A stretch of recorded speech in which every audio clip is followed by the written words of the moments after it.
What is going on, everybody? How we doing? Welcome back to the Georgia Map Show. Today, my people, it's a bit of a rainy, cold day here in Georgia. I think it's currently 53 degrees right now. It's pretty chilly outside today. It's been ugly, honestly. It's been raining hard. Very inside type of day today. Not very sunshine and beautiful skies today. But I hope everyone's doing well. As always, like I say every single time, I hope everybody is staying blessed, staying positive, staying humble. Um, we are going to get on a roll. Today, we're going to be discussing a little bit of a continuation of topics that we spoke about last Friday that have continued on with maybe things responding back and other situations being brought up and some new topics. A couple sad things happened this past weekend, and we'll bring it up, discuss about it, break it down, and continue from there.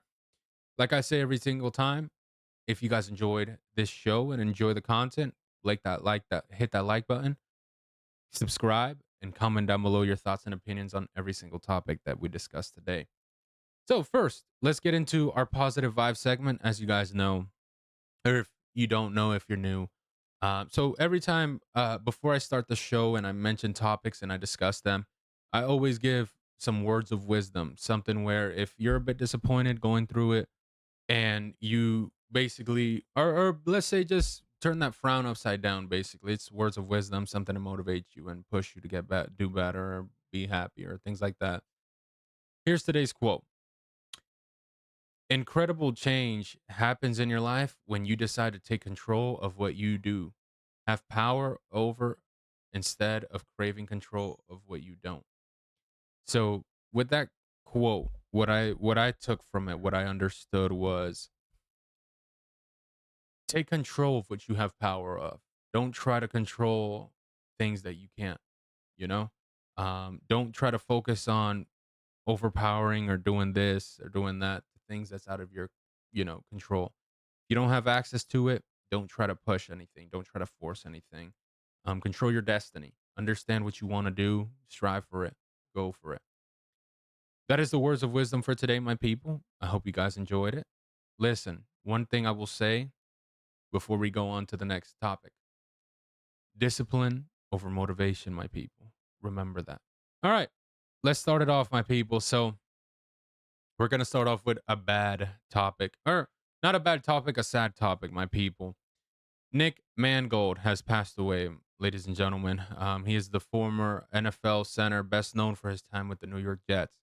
We'll give a quick rundown of his background and his career. So, Nick was born in 1984, January 13, in Ohio, went to Ohio State University, was drafted in '06 by the Jets, 29th overall. Had his time from 2006 to 2016, spent 11 years with the team, was a seven-time Pro Bowl selection and a two-time first-time All-Pro. Considered one of the best centers of his era, known for his intelligence, strength, and leadership on the offensive line. Retired in 2018 after signing a one-day contract with the Jets to retire as a member of the team. So he passed away at the age of 41. From what I've collected, a bit of kidney failure. Um, I just want to say my condolences to his family. Best of luck to all of them through this tough time. I know that's rough.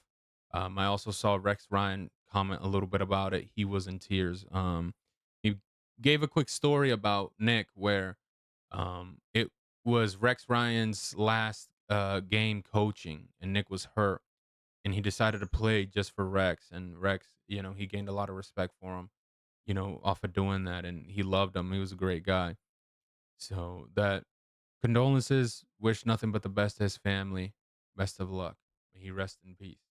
All right, continuing on a little bit with some football discussion, my people. We're going to talk about the Browns, my ladies and gentlemen. They are struggling. They are not looking good. As we saw yesterday, Miles Garrett, their star player, was very frustrated after they lost to the Patriots. They currently now sit 2-6, last place behind the Ravens, Bengals, and Steelers. So it's understandable why he's a bit frustrated. The team is just obviously, dysfunctional. Injuries are killing them. They're struggling a lot on receivers, dropping passes and, just poor receiver performance. Obviously, with the injuries on the offensive line, Offensive line hasn't been able to hold up, block well, so it stresses out the QB a lot. And obviously, lack of roster instability. So, the roster has been very, unstable because of the injuries and just situations. We saw that a couple weeks ago. They traded Joe Flacco to the Bengals. So now they're going to run with their two young cats, see what happens with Shador, when they decide to play him, and probably continue from there with the team.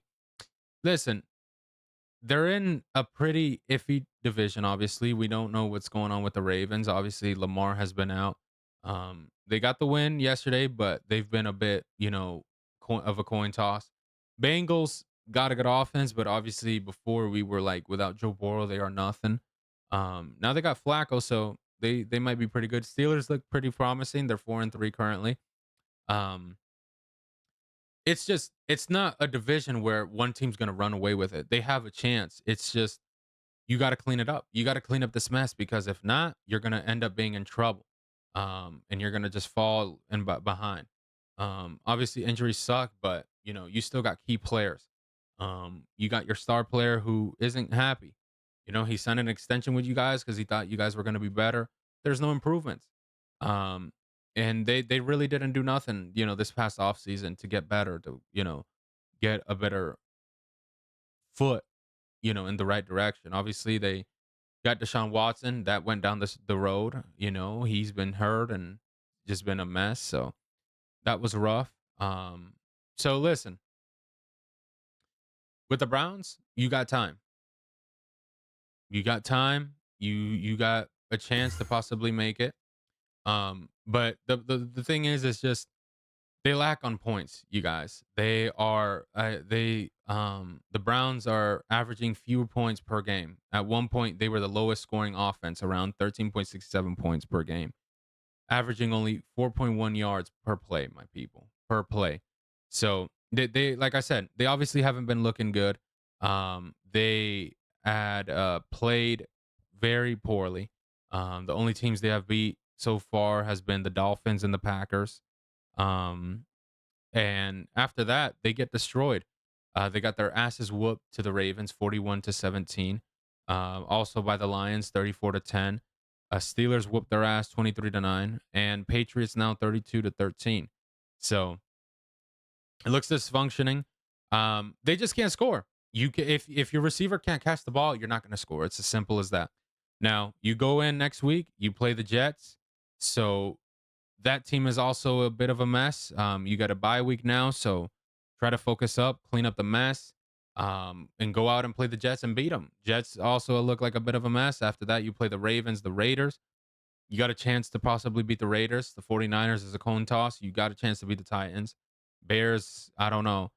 Right now, they're right now their next games are a bit of a coin toss. Because they play the Jets.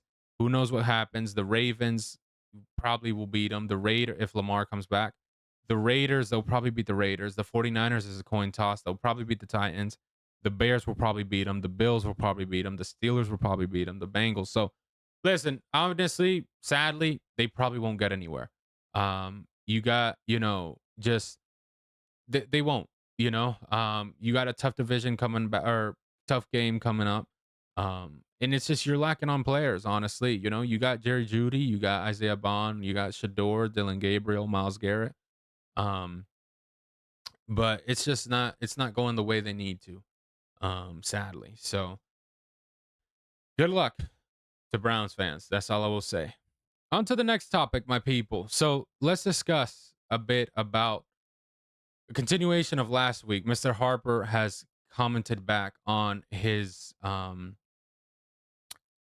president of his team, his boss, to word it like that, his comments that he made.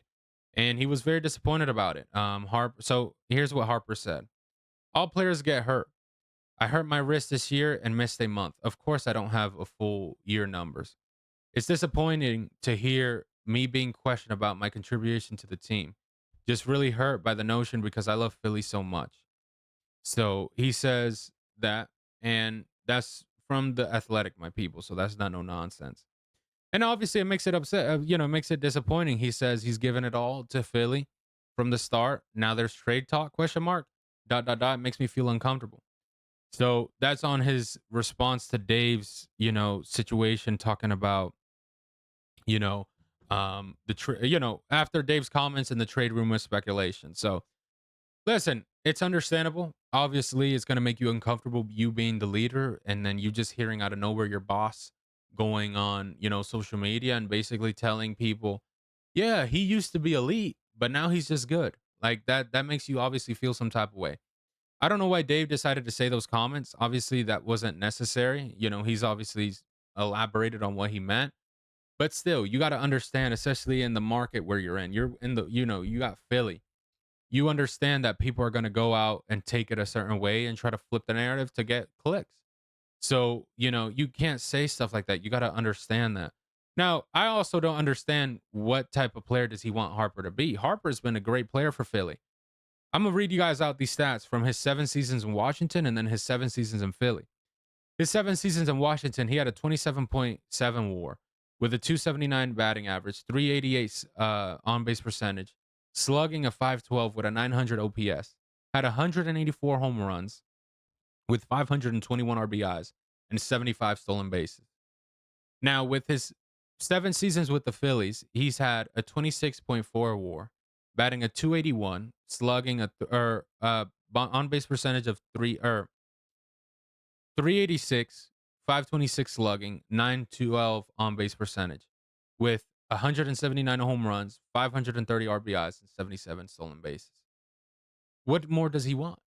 Obviously, he's going to get hurt because he's an older player. So, what more would Dave expect? What more? Obviously, and then obviously, you got to understand that when you gave him this contract. Long term, it's going to be effective and not in the good way because this player is older. Literally, he is older. So you got to understand you can't do things like that. You can't say things like that in public. Now, obviously, he said he's not going to trade Harper. Of course, the Phillies aren't going to trade Harper. That contract is, a big amount, and he's the face of the franchise. But things like that just don't get commented. It's like that one saying, it's better to keep things to yourself than comment them. Just not acceptable. Obviously, Harper's not happy with that. That's gonna rub them a bit of a certain type of way, to be honest. Um, but Philly's got other things to focus on. They got many players to bring back or think about what they want to resign or who they want to sign, obviously. So that's just water under the bridge probably for them. They probably hug it out and okay, some WWE discussion, my people. So there has obviously been some rumors now that WWE is teasing. Obviously with Survivor Series, I liked it though. They're doing pretty good. With teasing out mystery people, obviously that's probably for Survivor Series. Many people are saying that could be Cody Rhodes, Brock Lesnar, and Roman Reigns. Um, what we gotta see. We gotta see what's up. Um, a lot of people are maybe speculating Gunther also. So listen, it. We'll see what happens. WWE has obviously been a bit more of a off the side. Not too many people been going crazy about it. Obviously, with Seth Rollins going down now and all of that, it's been a bit iffy. Um, but we'll see who they decide to do. It's obviously going to be the new vision with Braun Breaker and Brunson Reed. The question is who's going to be their leader. I think it's going to be Brock Lesnar. Um, Maybe they come out with a shocker, but I think it'll be Brock. Um, that would be a crazy ass super team. Brock Lesnar, Braun Breaker, and Brunson Reed. That would be insane of a faction. Um, but let's see. Let's see what happens and continue from there. Survivor Series hopefully should be good. John Cena's last Survivor Series also, so we'll just have to take a look. Obviously, I'll be surprised. I wonder if they'll put him in the War Games match. I think that'd be interesting. Have him go up against Brock again, have a interaction. Now, now last topic for today, my people. This one is a bit of a I don't want to say shocker, but um one that is brought definitely more eyeballs to the NBA than not what they expected. So the US, let me pull this up real quick for you guys so I have it accurately and not just no bullshit. The the US Congress has requested a briefing from the Commissioner Adam Silver concerning the NBA gambling scandal by October 31st. So listen, this obviously is going to be big. Obviously, the House Committee Energy and Commercial, which has oversights of investigations, has formally requested a briefing from Adam Silver and light major gambling slash insider betting scandal involving current and former NBA players and coaches. So obviously, the scandal has raised concerns about the integrity of the league, particularly relating to prop bets on in-game stats rather than just outcomes. Lawmakers are emphasizing that the NBA's role and the border sports betting ecosystem may require stronger federal regulation oversight. Sport betting has grown rapidly in the U.S. since the Supreme Court of the United States struck down the federal ban of most state sports betting in 2018. The bet the That puts major leagues like the NBA in closer contract contact with regulated integrity and public trust issues. For insider information, players slash coaches involved or manipulation enters the picture. It poses obviously repetition risk, not just for the NBA, but for the sports betting companies, states, and even federal regulations. Congress has the power to set legislation, conduct oversight, hearing, and investigations, influences how industries are related, including sports gambling and use of data. Does the NBA's code of conduct significantly prohibit sharing non-public information that could be used for betting? Question mark. How's this NBA monitoring and limiting the connection and everything like that? So obviously this is huge. Many people are like, "Oh Lord," because it's just everybody's ultimate question is going to be is why, like, how is the insider bets being put out? Because the thing is like, here's the issue that's going on, ladies and gentlemen, is that many players and coaches are involved. And the thing is that they have inside information that public people out in the outsiders wouldn't have, obviously. So when they go out and bet, it makes it unfair to anybody. So I'm gonna break it down a little bit. I discussed it a little bit on Friday, but I'll break it down a little bit to where people understand. So the problem and why the U.S. Congress is going to get into this situation is because when you have insider information, especially as a player or coach, you're obviously going to bet things that's not going to be fair for somebody like us. So, in terms of, let's say, for example, you want to bet LeBron James, Jimmy Butler, Steph Curry, Kevin Durant, and James Harden. Let's say you're going to bet all five of them, and this is just an example. Let's say all five of those players, you are in the league and you know that they're not going to play, that they're injured, but it doesn't come out yet. So they're still posted on the prop bet. Let's say Prize Picks, Underdog, FanDuel, whatever. What you will do is just go click. Okay, you go on LeBron. Let's say LeBron is going to score more than 23 points, higher or lower. You click lower. Obviously, he's not going to score. Why? Because he's hurt. So that's the problem. That's the reason why Congress is going to get into this and investigate it, because there's inside informations that involve players and coaches that's not going to be fair. And that obviously is going to raise concerns. Think about it. Players were making $200,000 bets on these things. So there's serious money being played. Obviously, if the FBI is in this, it's huge. So obviously, you got names that have been mentioned like LeBron, who focuses on keeping his name clean. But obviously, one of the people in it who has been related to LeBron. I believe it was friend wise or anything like that. So obviously that sucks. Um, Listen, it's gonna be rough. It's gonna come down harsh. But I think Adam Silver will handle it well, handle it professionally. Obviously, we know that he's been pretty good. He's probably been one of the best commissioners in all of sports to keep the game clean and keep the integrity up. But we'll see what happens. Like I said, um, this is going to be big. This situation is going to be just even more of a question for everybody to see. Um, on just because that this is huge. Obviously, the NBA didn't want that because they want a green light, but you know it happens. All right, ladies and gentlemen, I hope you guys enjoyed this show. I'm gonna wrap it up here today. Like I say every single time. Hope you guys stay humble, stay blessed, stay positive, and I'll see you guys later. Peace.